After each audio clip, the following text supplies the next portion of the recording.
Hello friends, question number next कहना चाह रहा है कि 3 balls of mass m1 m2 and m3 are lying in a straight line. मेरे पास 3 बॉल हैं जो कि एक सरल रेखा के अंदर रखी हुई है। मान लिया जाए एक बॉल तो ये है, दूसरे वाली बॉल ये है, तीसरे वाली बॉल ये है।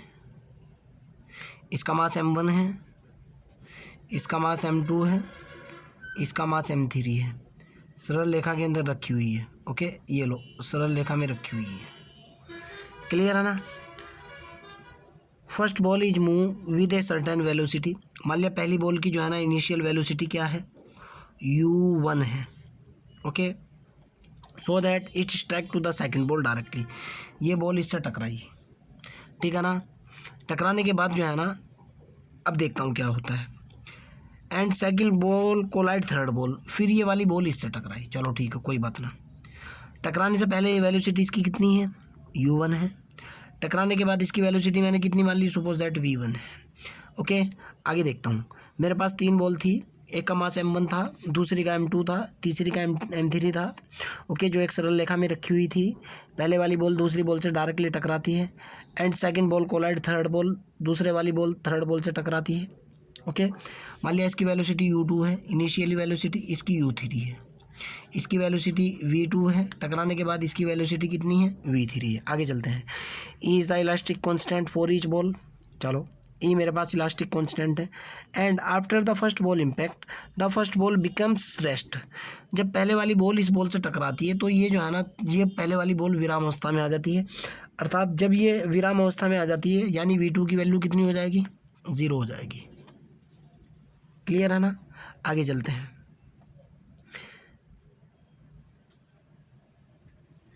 And after the second ball impact the second ball become to the rest. Okay, जब सेकंड बॉल इससे टकराती है तो अगले वाली जो है ना, ये वाली बॉल जो है ना, ये वाली बॉल जो है ना, फिर ये विराम अवस्था में आ जाती है। ओके, एंड सो ऑन, इसी तरह से होता है। प्रूव दैट, मेरे को सिद्ध करना है कि m2 is equal to m1 plus के m2 का square is equal to m1 m3।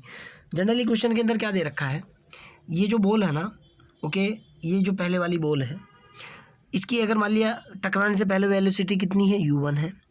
टकराने के बाद की वेलोसिटी कितनी है, v1 है। अब ये बॉल जो है डायरेक्टली जब इससे टकराई, टकराने के बाद जो है विराम अवस्था में आई। विराम अवस्था में आने का मतलब कितना है, इसकी v1 की वैल्यू कितनी है, 0 है।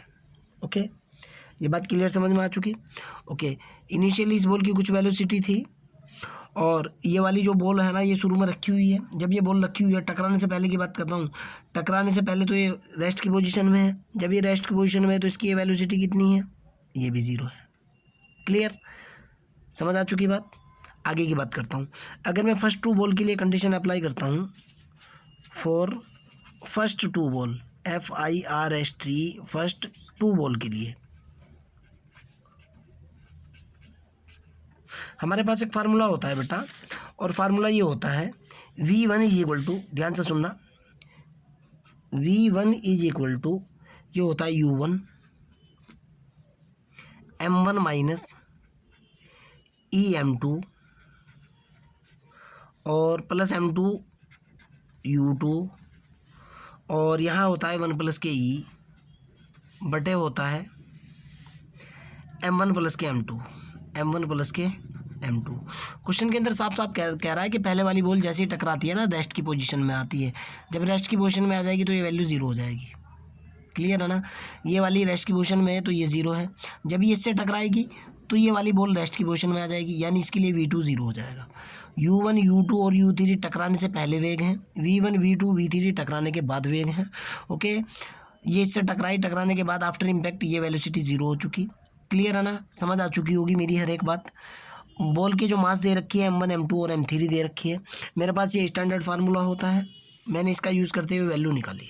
देखता हूँ कितनी वैल्यू निकल करके आती है, मेरे पास क्या निकलती है। मेरे पास यहाँ से रिजल्ट जो निकल करके आएगा बेटा, वो निकल करके आएगा सीधा v1 की वैल्यू कितनी है, 0 इज इक्वल टू u1 की वैल्यू कितनी है, आप u1 ही ले लो, कोई दिक्कत नहीं है। ये हुआ मेरे पास m1 माइनस ई, दूसरा हुआ मेरे पास m2, कोई दिक्कत नहीं है, प्लस m2 गुणा u2 की वैल्यू कितनी है 0 डिवाइडेड बाई कितना होएगा m1 प्लस के m2। मैंने क्रॉस गुणा किया, क्रॉस गुणा करते ही ये हुआ 0 इंटू m1 प्लस के m2 इज इक्वल टू ये हुआ मेरे पास u1 और ये हुआ m1 माइनस m2।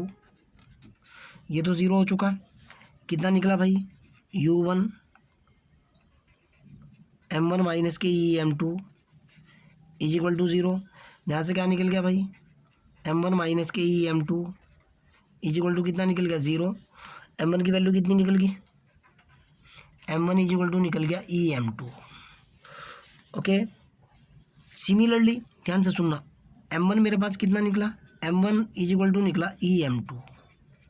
सिमिलरली